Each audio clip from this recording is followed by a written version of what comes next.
Some of you have already received the instructions from God. You've already received the measurements, and you already have an indication of what it is that he wants you to build. You know what that nonprofit is. You know what that degree is. You know what industry you're supposed to be in. But I hear God saying that I gave you an inkling. I gave you the clues, but you're going to have to actually do the work. I wrote down in my notes here that God speaks it, but you do it. And when you create that rhythm with God, where he knows that if I speak it, that person will do it, he will continue to download. Some of you have been stuck, but you haven't done what God already spoke. And I hear God saying that you will become unstuck the moment you start moving in the direction of what I've already said. You see, God's not going to waste his seed. And he wants to know, what are you going to do with the seed that I have already given you? And so Noah comes to a place where he recognizes, okay, God, I've been favored. Okay, I've been chosen. Okay, I've been spared. But now in order for me to move into the next dimension of what you're doing in the earth, I'm going to have to roll up my sleeves and start doing the work. You've been receiving from all of these different teachers, and they've been giving you all types of insights on how you need to grow and who you need to become in order for you to manifest that thing that God placed down on the inside of you, to bring that anointing to its fullest potential. And I hear God saying, when are you going to actually do the work? Somebody doesn't need another lesson plan. Somebody doesn't need another confirming word. What they need now more than anything is for God to hear the footsteps of them moving in the direction of what God said. Everything God's going to do in the earth, he's going to do it through you. It's not going to come because he just spoke it, but because someone took what he spoke and manifested it. So just as Noah has to cut the wood, you're going to have to do the work. You're going to have to prepare to build. Let's talk about doing the work. Part of what Noah has to do is he has to cut the wood, and he has to prepare the wood to become the ark. What does that mean as it relates to what God is doing in your life? That means that you can cut the wood, and you've also got to lay the wood out. We're talking about preparation here. Sometimes we're so busy focusing on the finished product that I want to do this and I want to do that. That's my end goal. But God wants to know, what are you doing right now to prepare yourself for where you're headed? Have you started identifying the trees? Have you cut the wood? Have you measured it? Are you lining things up in your life so that you can become the person who's able to own that business, so that you can become the person who's able to run that department, so that you can become the person who's able to have that family? What I want you to do, this is just 2 days. This is just like a huddle meeting for 2 days. What happens the most after this, what matters the most after this, is how you're able to begin preparing for what you received in this season. Cut the wood. The second thing that I want you to do, and I want you to consider as I look at the parallels between Noah's story and our story, is that I want you to cut the want. Cut the want. What does that mean? I'm going to read it like I wrote it down. God doesn't make Noah do it alone. He doesn't make Noah go into this next dimension alone. But Noah's world as he knew it doesn't fit in the future that is ahead of him. It's great that Noah got to go with his sons and his wives and his sons' wives, but the reality is, I'm sure Noah knew more people than just that circle. And so he had to come to a place where he trusted that what God gave him as a need was more important than what he wanted. God help me say it. Sometimes we can't move because God hasn't given us what we wanted. And because God didn't give us what we wanted, we think that we don't have what we need.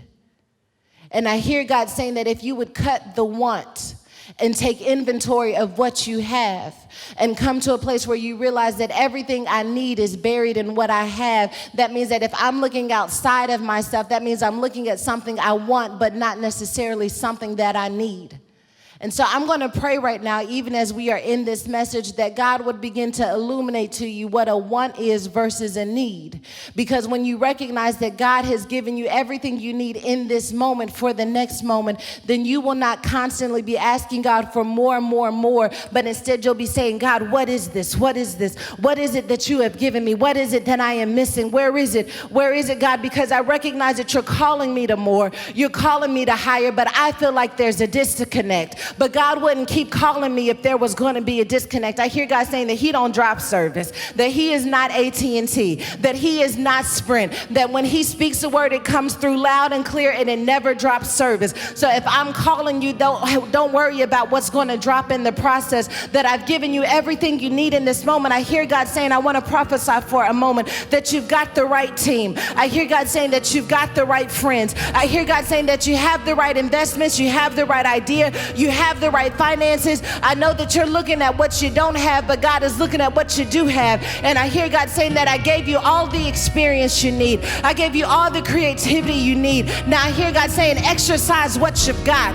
Use what you've got. Flex what you've got. I hear God saying there's more to you than what you think. There's more to that relationship than what you think. There's more to that bank account than what you think. I hear God saying, I won't give you more until you use what I gave you. Maybe that's why we can't get more, because God hasn't finished up what he's already given us. And when we exhaust what God has given us, then God can pour out some more. And Malachi says, I'm going to pour out a blessing you don't have room enough to receive. You think you have more room. And I hear God saying that you haven't used everything I gave you yet. God says it's not time for more capacity. It's time for you to experience a different level of exhaustion. I want you to work smarter, not harder. Stop asking me for more people to help you bear the curse. Stop asking me for more money to help you fund the dream, and start doing what you can on your level. I'll do what I can on my level, because if God called me to do it, one thing I'm not going to do is let his seed fall to the ground. I may have to do it on a small level right now, even though I got a big vision in mind. That's where God is calling me. But the only way I get from point A to point B is if I work point A like it's point Z. I feel like that's somebody's word. I gotta work point A like there's no other option. I gotta work step one like we don't go no higher than this. I gotta bring excellence to where I am. I'm not waiting for someone to fund it. I'm not waiting for someone to back it up. I'm gonna do it to the best of my ability, because my God says that he will do exceedingly abundantly above all that I may ask for or imagine. So I'm gonna give him something that is more than what my fear is telling me it is, more than what my anxiety is telling me it is. I may not have everything I want, but I've got everything I need. So God, cut the want out of me. Do you know how hard it is to come to a place where you ask God to cut the want out of me? To say, God, I don't want it anymore. I only want what you have for me. I only need what you have for me. God, I thought I wanted X, Y, and Z. God, I thought that would make this pretty little picture for my life. That's what I wanted. But the truth is, God, if I don't need it, help me to take the want away from me. God, I wanted that person to stay in my life. God, I wanted that opportunity to stay in my life. But God, if it's not you, then I must not need it. And sometimes we got to ask God to scale me back to only what I need. Because if you give me what I need, I know that there's seed connected to that. I can't imagine that Noah was excited about leaving people he knew behind. But he had to trust God in a way that you're going to have to trust God. It's so easy to talk about walking away from toxic relationships because we know they're not good for us. But what do we do when God cuts the want so that we can be in covenant with him? God, I wanted that. God, I wanted that job. God, I wanted that relationship. God, I wanted my parents to still be here. God, I wanted that. God, I wanted that. How could you allow this to happen to me? God says, I know you wanted it, but I promise you, as much as you wanted it, you came to a place where you didn't need it the way you think you needed it.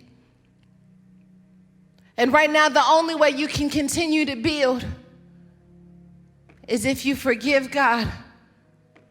And I know that sounds crazy. It feels crazy every time I say it, but we are in relationship, and sometimes it feels like God disappoints us.